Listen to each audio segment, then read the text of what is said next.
Hey everybody, I'm happy to bring back Payotime, our Rams fan from the Great North from Canada. How's it going, man? Mark, it's great to be back. It's been too long since we've collabed. Thanks for reaching out and thanks for putting this together. I'm excited to talk some Rams for you. There's lots to talk about.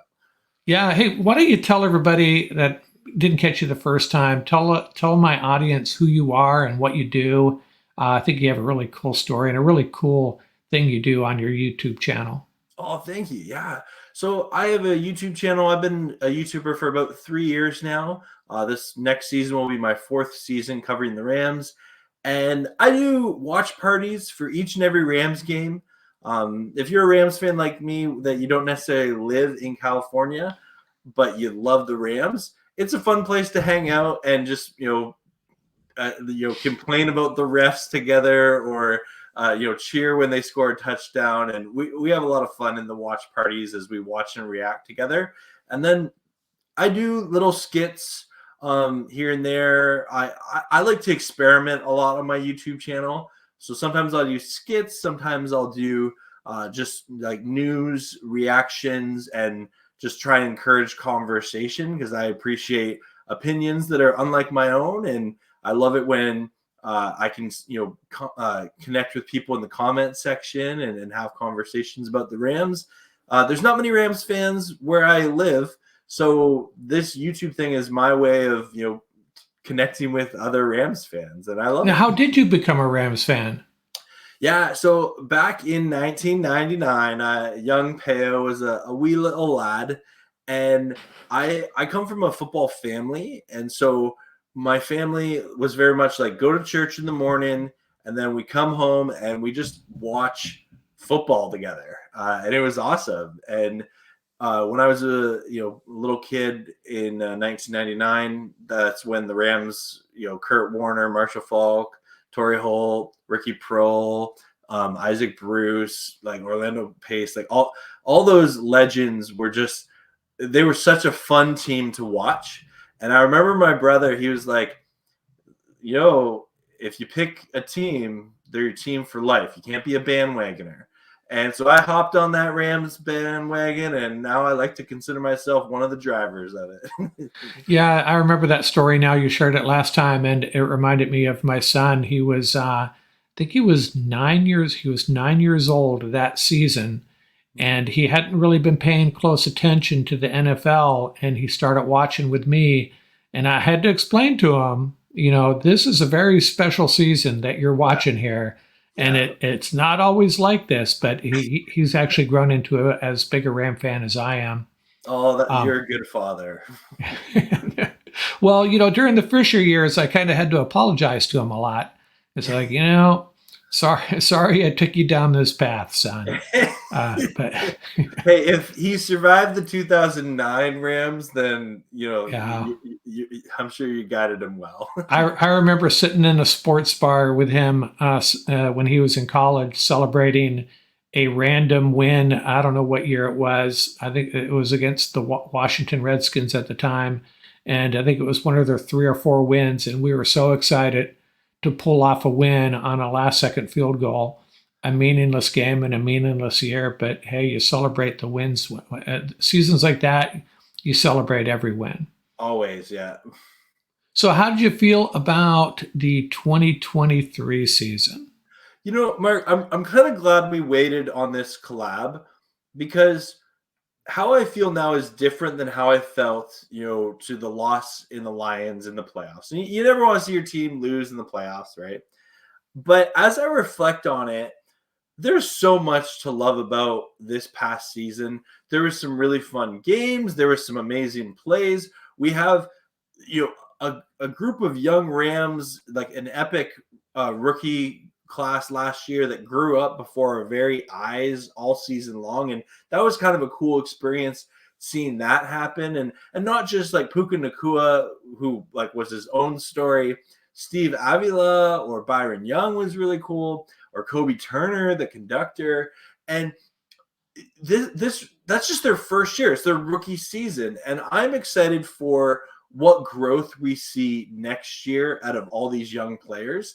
And I think that something in today's NFL when you build your team the way that the Rams do, you kind of have to have seasons like this where, okay, there's hope, there's optimism. It gives fans expectations for next year. But this season, we were in most games. We don't talk about the Packers game, but we in most of the games we were in, and they had a chance to win the majority of them, right? Oh yeah, yeah. And as a fan of a team that was in a rebuild, retool, remodel, whatever you call it, can you really ask for anything more? Yeah, I feel the same way. And looking back, again, disappointing to lose. I think we actually had a chance to go to the Super Bowl, but Yeah. by the time we got to the playoffs, we were humming along pretty well.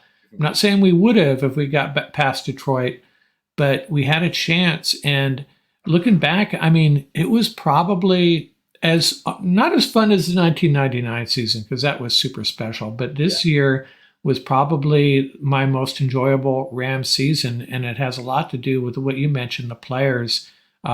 I put together the top 10, 11 plays or whatever it was from the Rams season, and it was basically the Puka Nakua show, Yeah.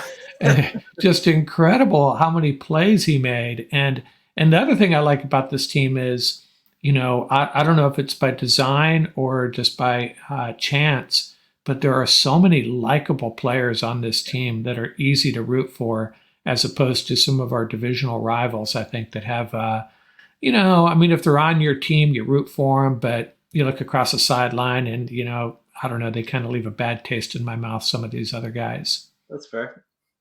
Yeah, I mean, between Matthew Stafford and Cooper Kupp, especially, and Puka, and on the defensive side, I suspect a lot of opposing fans don't care for Aaron Donald, but I can understand that, I guess. He's been beaten up on these guys for almost a decade. So, did you hear about Brian Allen today? I did. Yeah, I'm glad we were going to talk about that.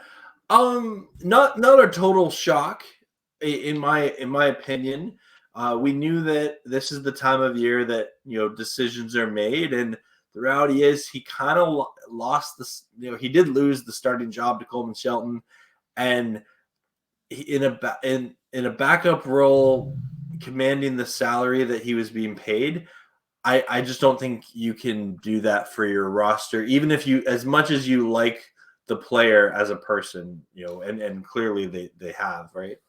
Yeah, and I think the reason he fell out of favor with them is he was drafted with an eye on that zone blocking, the zone rushing attack, and when they decided to go with more of the power running game, Coleman Shelton. Not that Coleman Shelton was all that. I mean, he played pretty well, but Coleman Shelton was just a better fit.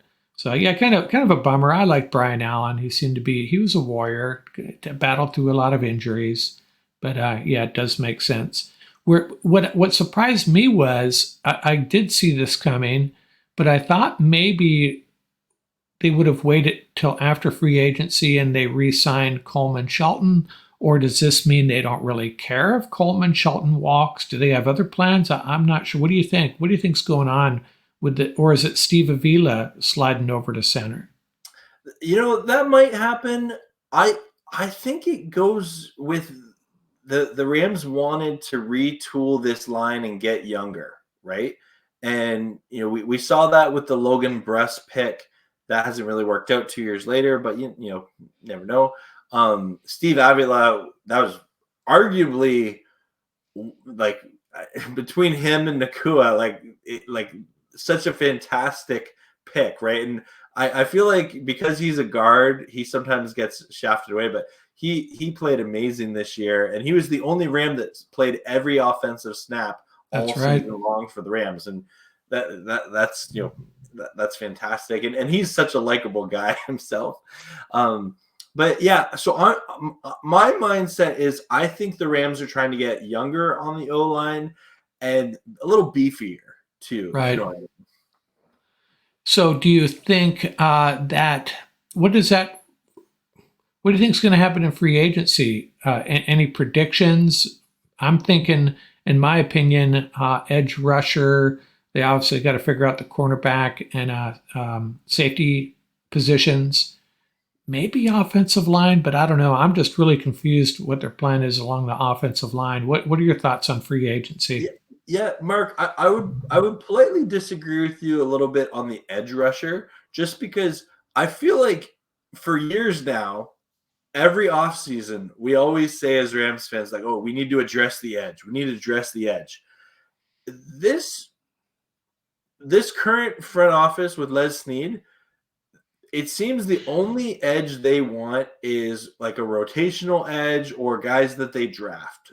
They, sure, they made the big trade for Von Miller, but unless that kind of opportunity comes up where like they can get a Brian Burns or something, it just seems to me that the Rams don't want to pay big bucks for an edge rusher. And even with Von Miller, they got him in mid-season and they did try and pay him, but then when Buffalo came in, the Rams were like, okay, you can have him at that price. So I I'm not convinced they're gonna get pick up an edge rusher via free agency. I do think they'll try and re-sign Dodson. I think that's a top priority for them, and then from there evaluate your players you have in that line room, and maybe you have to watch other teams who comes available. But I think that the Rams did a great job last offseason, and it was kind of when they made the decision to trade Ramsey, move on from Bobby Wagner and Leonard Floyd. It was in the mindset of, okay, this roster got overhauled last year. This is a 2-year kind of rebuild, but this year we're getting younger. We're getting all these new players, developing them. But next year we're going to have the cap space to make some big moves. We're going to pay off our dead cap debts. The credit card is clean. And I think the Rams are going to make some really big, flashy moves, and we don't really see coming right now. Yeah, so the Brian Allen move saves them another almost 5 million, I think. Where do you Yeah. think they are going to make a splash? I mean, Kevin Dotson retaining him is going to cost some money. Do you have a position group that you think they're going to focus on, or are you guessing along with the rest of us at this point? I think Demarcus Robinson might be a priority to re-sign. But this is totally my guess. Your guess is as good as mine. I think they would love to secure that receiving room and the O line. The other name that, and again, I don't exactly know what's going to happen, but like Jordan Fuller at safety, like or Witherspoon, at corner. So those secondary players that you'd like to come back. But again, the Rams don't pay safeties, so I don't see Fuller coming back, but they do pay corners. So I don't know. Like, what are your thoughts on the Rams secondary via free agency? Well, now if Witherspoon leaves, what does that leave them with? Darion Kendrick, Kobe Durant, Trey Tomlinson, and Sean Dolly. Quentin Lake can come up and play a little slot, I guess. That's pretty. That's pretty scary to me if that's your cornerback room. Yeah. Now they could use their first pick for. There's some dynamite cornerbacks in this draft in the first round. There's like 5 or 6 guys. I'd be happy to have any one of them, but I still think you need to keep someone or bring in a veteran. I just don't know how much you want to spend. With if it was if you told me that they were retaining Witherspoon and drafting someone like Kool-Aid McKinstry, Mhm. I'd be really happy with that. And then, you can find some cornerbacks on the open market to fill out that group, draft one in the fourth or fifth round. And then your other free agent splash, maybe along the offensive line. I don't know. It depends on how much money they really end up having to spend. I'm guessing along with you. It's free agency comes before the draft, so what I think will happen is, if I were to take a guess right now, I'm thinking right along with you. The first thing they're going to do is try to retain Dotson. Yeah. And then the second thing they're going to try to do is, I think they're going to be a little patient after that and let a bunch of other teams make the big splashes and see where the chips fall a little bit. and then get some deals that make sense. If that included Witherspoon and DeMarcus, that would be ideal, and then go from there. I think kind of rolls right into a discussion about the draft. By the time the draft rolls around, the Rams will have a few things figured out. How would you like them to? What would you like to see them do with that first pick, Trade 19th it. overall? Trade it. Trade it. Trade back or trade for a veteran or? I'm semi joking, but semi serious. I kind of like the idea of trading it either trade back and accumulate more picks or trade it for proven talent like they've done in the past. To me, if they do that, that's Les Snead and Sean McVay saying the Super Bowl window is wide open. We believe we are at a place where we're just a couple of pieces away. Let's trade and go get that pass rusher. Let's trade and go get that corner we're looking for. Let's trade, go get, that I don't think they necessarily trade to get an offensive lineman, but who knows? I just think that the value that you can leverage first round picks to get proven star talent has worked really well for the Rams.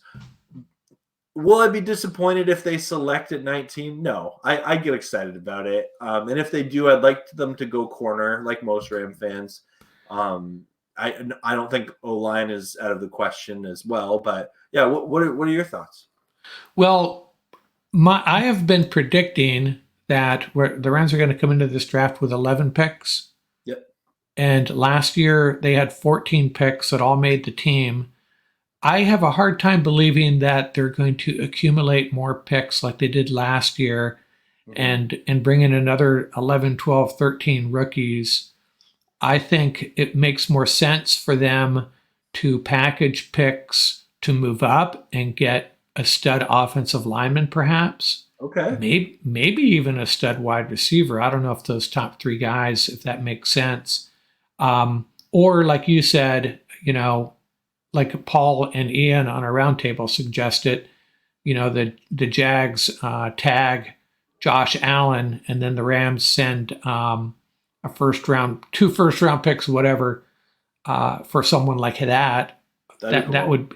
I'd really be surprised if they did the same thing they did last year, where they maximized the number of picks. Last year it made sense. Get a bunch of guys, bring them in. If you draft well, even if you draft average, an average draft, 14 guys, 5 or 6 are going to make their mark, and that's what they needed. And they actually hit on 7 or 8, and maybe the jury's still out on a few of them. Could end up being, Zach Evans. What do we know about him? Trey Tomlinson, special teams guy at this point. I like to tell people that. Again, I don't know. I couldn't. Someone asked me what I think about Zach Evans. I'd give you a blank stare. I have no idea. But that's how I felt about Kyren Williams going into last season. So we don't know. The Rams probably know, but we don't know. But then it occurred to me the other day, if the Rams really had a good feeling about Kyren Williams, why were they trying to trade for McCaffrey? I mean, that doesn't make Kyren Williams is an incredible running back. That's what we found out last year, anyways. Maybe the Rams didn't know either. I think context is important there, right? Because Kyren Williams was a rookie, had some injury concerns. The Rams were still in a Super Bowl run it back mindset when they were trying to trade for McCaffrey. Clearly the season wasn't going super well up to that point, and then it just got worse after that. So I think context is important to that. And I think the jump that Kyren Williams made from, his rookie year to now is phenomenal, right? Right. And he's one of the best running backs in football. Right. Yeah.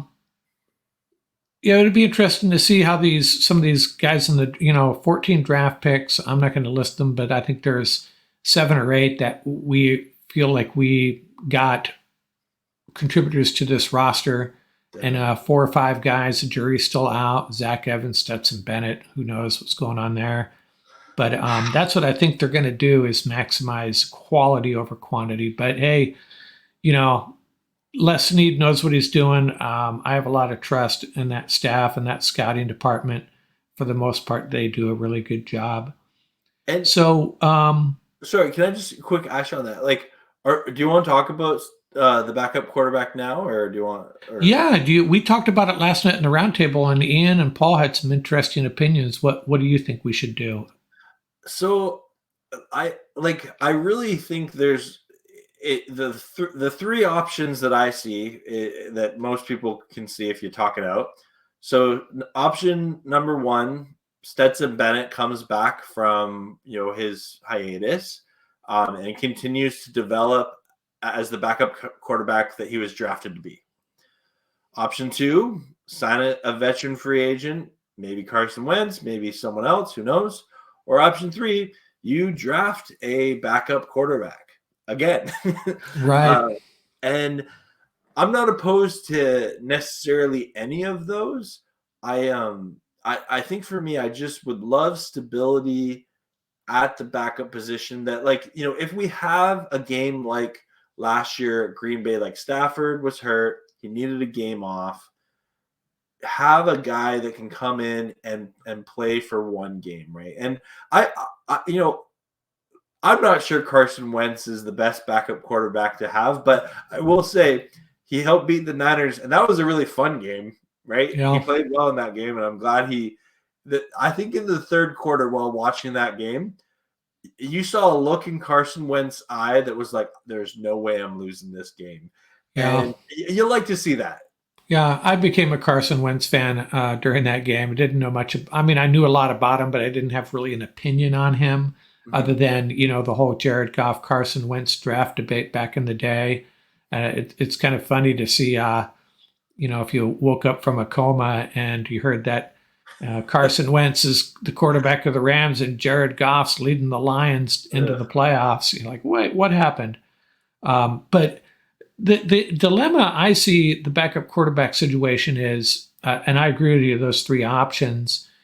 Do you draft, if you're drafting a quarterback to be your backup, is he also, I guess, only time would tell, is he your potential replacement to Matthew Stafford? And I don't know if there's anybody, there's guys like maybe Spencer Rattler in the third or fourth round, someone like that. What's the guy? There's a quarterback from Houston, I think. I forget his name. There's guys you can get in the fourth or fifth round, and who knows if it's just to be a backup quarterback for 1 or 2 games. It's still kind of rolling the dice, though, right? If they're going to be up to it, and if they're going to be good enough to be a potential replacement, I would feel much better. Like Paul and Ian brought up names like Gardner Minshew and Drew Lock, guys like that, Carson Wentz. I'd feel better about that than the rookie route. Stetson Bennett, maybe. Actually, ideally, you'd have one of each. You'd bring in a seasoned veteran of some sort that can just you have a little bit of trust that they're an NFL quarterback, and with this defense, assuming the defense gets squared away, this offensive line, the weapons they have, they can win a game or two. Yeah. The rookie situation, it's still rolling the dice, and if the goal here is, and I think it is we're making a run at the Super Bowl, we have everything in place after free agency and the draft otherwise to do so. I want someone that I know can play NFL level football at the Mhm. quarterback position. And for a couple of years there, I don't know if McVay thought John Wolford and Bryce Perkins were the answer, and Brett Rippon. Sometimes it makes you question Sean McVay's. We know he's a genius and a great quarterback. Knows how to coach up quarterbacks and all that. But did he really think these guys were going to be good enough? Although Wolford had his moments, but they And weren't the answer. Wolford had a high football IQ, right? And whenever you heard him talk about football, you're like, oh, okay, yeah, he's in the quarterback room. He's helping in other ways, not just being the backup quarterback, but like looking over game film and noticing things, and like he was the one. I don't know if you remember when they intentionally took a safety against the Falcons a couple of years ago to win the game. That was apparently John Wolford's idea to do that. Oh, really? Yeah. But I think that there's something that's important about this year for when addressing the quarterback position that's different than any other year that McVay's been in LA. Cap space. This is the most cap space that the Rams have had since McVay's been in LA. And that gives them options, right? As they re-sign their players and they're adjusting their contracts around, they can budget for a veteran quarterback. You don't have to draft someone. If there's, a quarterback in the draft that you really like and you believe can be a good backup right now and maybe develop into your future, franchise quarterback, maybe you go that route. But if you want to budget the money to sign a Joe Flacco, I'd be okay with that. Oh, Right? yeah, yeah. Yeah, and I think there's some more changes coming. It's very possible someone posted an article. I wish I could give them credit. I like to give people a shout out when they do the homework. Restructuring two or three of those contracts could open up a bunch more money for them. So they may do that. I think it was Stafford, Cup, and Donald, if I'm not mistaken. Whether they do that, I mean, that's not always, necessarily the smart thing to do long term. Yeah. But if this is their year, hey, this could be Matthew Stafford's last year. He could play a couple more years for sure. But if this is the last year of Matthew Stafford in his real prime, hey, restructure, make as much money available this year as possible. Go get the people you need. Like you said, get the backup quarterback just in case. Go get the edge rusher, and I think they'd be in a good place. Well, and I think that's something that it's always the pros and cons of restructuring, right? Because if you restructure and you move the money back to other years when the salary cap increase, sure, that's a strategy and approach to it. However, if Stafford retires and there's still a certain amount of money on the books, right? Like that's why the Saints have been in, salary cap purgatory for years because of like Drew Brees' retirement. Right. Yeah, and there's a handful of teams that are in really bad shape. Hey, speaking about teams that are in bad shape, uh, in some ways anyways, let's talk real quickly about the NFC West. Obviously the 49ers, they have a lot of free agents and they have some cap issues. Brandon Ayuk is apparently unhappy, wants to get paid. Trent Williams, at the end of last year, Trent Williams was talking retirement. Hadn't heard anything yet this year. And their offensive line, the right side of their offensive line, as we saw in the Super Bowl, is a weak point for them. And they have some emotional stuff they have to deal with, in my opinion, after that Super Bowl. Man, 49ers and 49er Nation, that's a really painful thing they have to deal with and bounce back from. Seattle, new coach. They have some salary cap issues as well. I think, I know Bobby Wagner, Jordan Brooks are both free agents, Wagner again, and they have some issues there. Then the Cardinals they're in decent shape. They have some roster building to do. I like their coach, though. They got picks. I almost feel like the NFC West, I'm not going to say the Rams are the favorite. 49ers are still clearly the favorite, probably the best team, but I really like the Rams' chances in this division, don't you? I do. I really do. Yeah, no, for all the reasons you said. And I'd even add in that I just think right now there's a coaching advantage with Sean McVay. And sorry, someone call you later. And I know that the Kyle Shanahan and McVay, debate that the Niners have had the Rams number, but I think if there was a season for the Rams to really turn that narrative around and climb a mountain, I think this season going ahead, there's a lot of positives to like about this Rams team. It's still too early, I think, to tell. I think we need a little bit more information. We need free agency to happen. We need the draft to happen.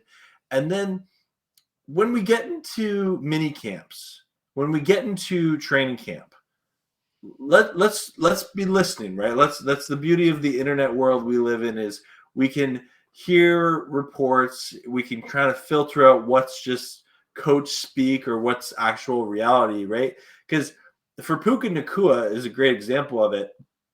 Ram fans were hearing about Nakua from day one, right? We didn't. I don't think even the most optimistic Ram fan thought, "Oh, he's just going to show up and be a superstar week one against Seattle." But there was a lot of hype of like, "Hey, we think that Puka Nakua could be a real contributor on offense," and turns out he was.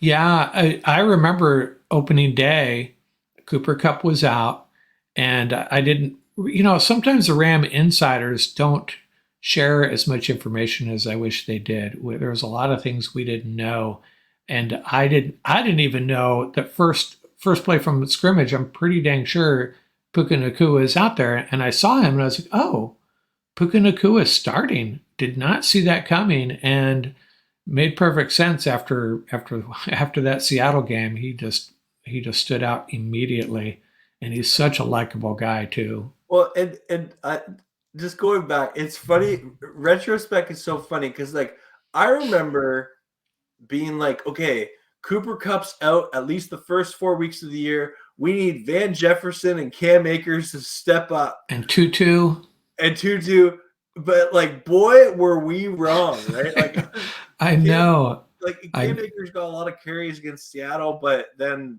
quickly was traded, and then Van Jefferson was traded after that. right. Yeah, there was a lot of surprises, a lot of good surprises, and man, it's going to be this year's draft and the free agency period and the draft is going to be really interesting for the Rams. I have a lot of faith in what Les Snead and Sean McVay do, and Mhm. I just can't wait. It's going to be a lot of fun. Hey, before we wrap things up, tell everybody here again how they can find you, how they can find your YouTube channel, anything you want to share that'll help listeners find you.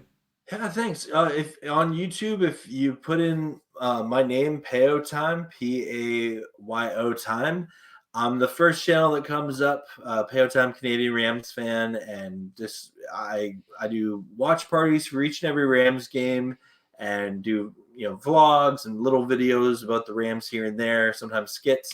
And something that I'm doing, and I haven't really officially like announced this. It's not like a big secret or anything, but I've recently become a licensed travel agent, and I that's a service I want to offer to any of my subscribers if they would like me to help them plan their trip to be it SoFi in Los Angeles, or if they want to go to see the Rams on the road to any of those games.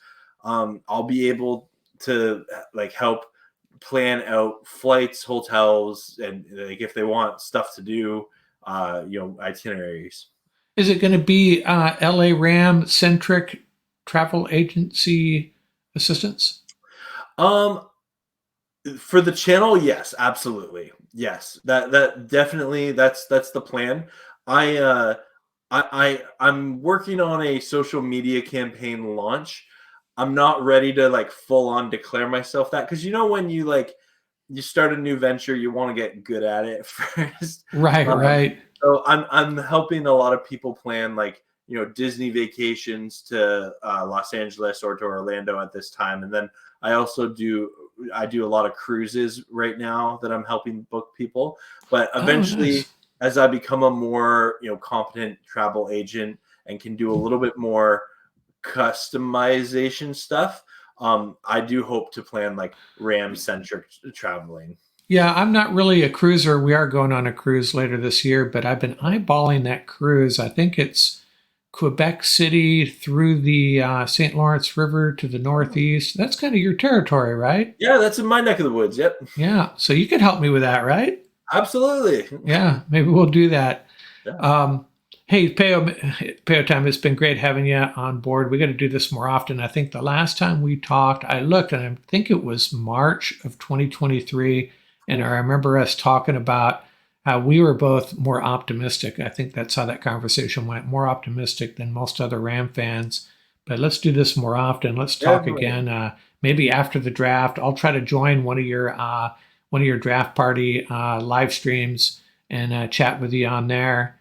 And Definitely. yeah, good stuff. I'm really appreciate you taking the time to join us today. Yeah, thanks for having me, Mark. Appreciate it. And yeah, I look forward to our next collab, be it the draft or free agency, but definitely let's not wait another full year before we collab again. Okay, thanks a lot, Pale, and have a good one.